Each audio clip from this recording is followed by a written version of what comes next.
මාර අසන්තයි එන්න. මොකෝ මට මේ රාදිස්සි එන්න කිව්වේ? ඔහොම බලන්න දකුණු පැත්ත.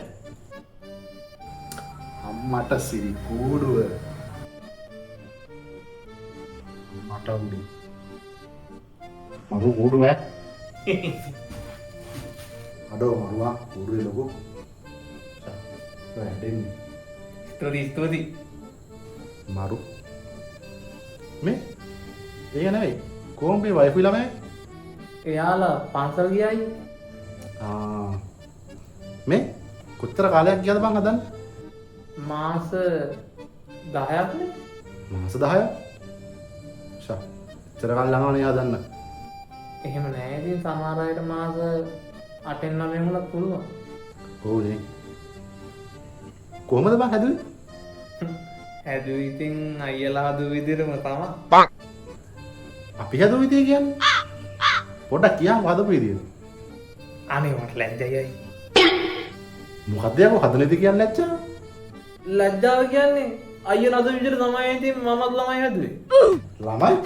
ඔව්. මොන ළමයිද? ඇයි දැන් අයියාගේ කෝ අයිබි බබයි කොහමද හැදුවේ කියලා අයියලා ළමයි හදු විදිහට තමයි ඉතින් මාත් හැදුවේ. ඒ මගුලන් නෙවෙයි බූරෝ මං ඇහුවේ. මං ඇහුවේ මේ කූඩුව හදන්න කොච්චර කල් ගියාද කියලා. ඒකද? මාස දෙකමාරක් කරා. හරි. මේ ඒක නෙවෙයි. ඔබ දැන් මට එන්න ගියේ මොකටද? අර කලින් වගේ මොනවද දාලා නැතුවද?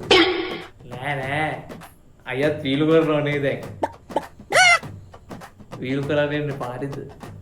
හරි. දැන් කියපන්කො එන්න ගියේ මොකටද කියලා. මේ කූඩුව එළියට ගන්න ඕනේ සෙට් කරගන්න. මට තනියම කරගන්න බෑ. ඒකයි අයියට එන්න කිව්වේ සපෝට් එක. හරි ඉතින් ඕක එළියට ගමු. මං එනම් මේ බඩ්ටි කරගෙන එන්න.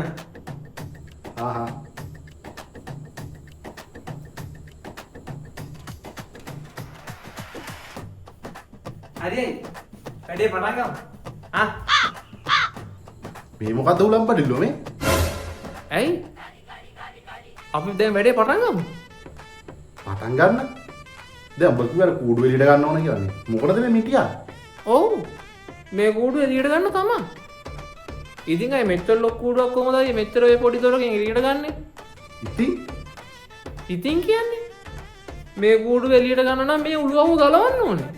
මෙච්චර ලොකු කූඩුවක් කොහොමද නැත්තම් මේ උළුවවෙන් එළියට ගන්නෙ? ඒකනේ මම ඔයාලට එන්න කිව්වේ. මට මේවා තනියම කරන්න බෑ. උළුවව ගලවන්න කූඩුව එළියට ගන්න? ඔව්. තෝමහ පිස්සු. මේ ඔන්නෝ එක පැත්තක් නියපන්. මේ උළුවව ගැලවුවා නම් ඉවරයිනේ අයියේ. උසන්. ලබන පාර කූඩුවක් හදන්න ඕනේ අයියේ. මේ බාදාගෙන මට නම් කතා කරන්න බෑ.